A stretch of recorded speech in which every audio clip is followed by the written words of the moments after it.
What is up guys, hope you're all doing well. Today we're gonna testing out Far Cry 6 in my old system, which is a little bit below the minimum requirements of the game. So yeah, let's see how it performs and do some necessary tweaks to get a playable experience.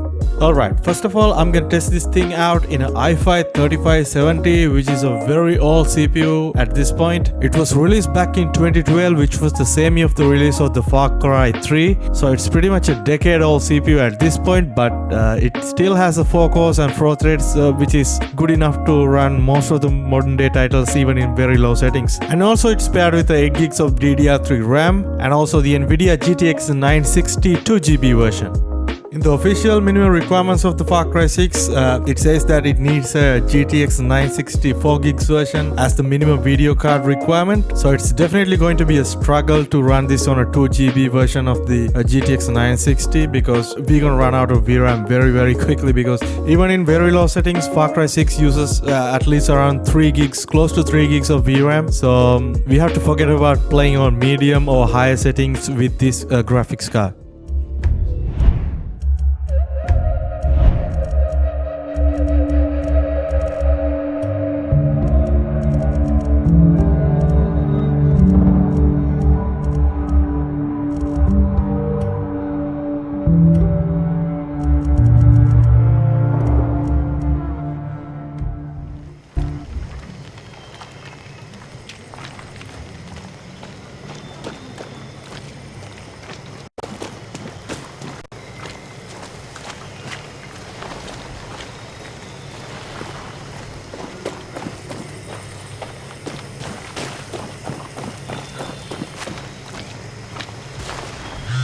Danny, how's the earpiece? Can you hear me okay?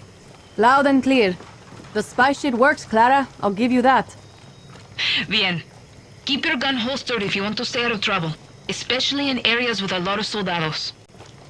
See, I got it. A smart guerrilla picks their battles. Suerte. Alright, as you can see, I'm just running this game right now on the 1080p native resolution on low settings, which is the lowest that you can go with Far Cry 6. As you can see, I'll be getting around 30 FPS with some FPS spikes here and there. It's definitely playable, but as you can see, the VRAM is almost filled up. Because of the lack of VRAM, we are getting a lot of stutters, especially when I'm fighting and shooting in an intense area. This happens mainly because we don't have enough VRAM on our graphics card. So either we have to drop down the resolution, or we can use the AMD FSR technology to render the game in a lower resolution and bump it up to 1080p.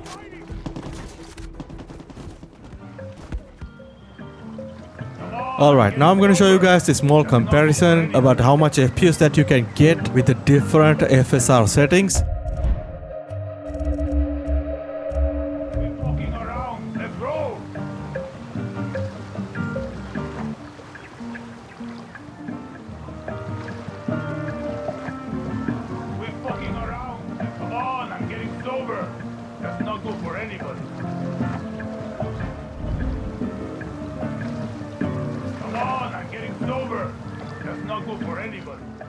And I definitely recommend to play on the performance settings because it gives you the most FPS, which is around 45 to 50, which is more than enough to play this game without a lot of stutters. And I also recording this gameplay using the Nvidia Geforce experience, which put a little bit more stress on the graphics card as well. So if you're not recording your gameplay, you might be able to get a little bit more FPS and more stable performance with these settings. And if you have a small monitor, you can definitely play this game on 720p on low settings. But if you have a 1080p monitor, you can definitely use the FSR technology in performance mode to get the maximum performance and the highest FPS and stable performance. And you also might be able to get the same amount of performance if you have a card like a GTX 662GB version or even a GTX 750 Ti 2GB version. But don't you think about playing this game on a 1GB VRAM card, it's not gonna be enough, or even in Intel HD graphics. So if you have a 4GB version of a card like a GTX 964GB version or even a GTX 1060 3GB version, you won't be having any issues playing this game on low to medium settings.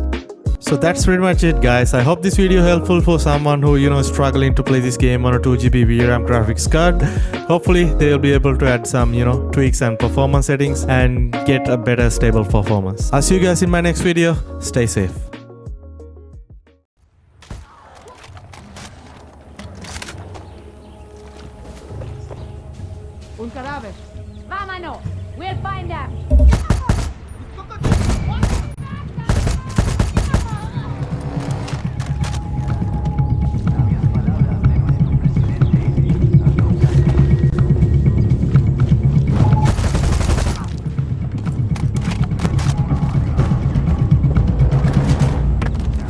Guess this could be useful. On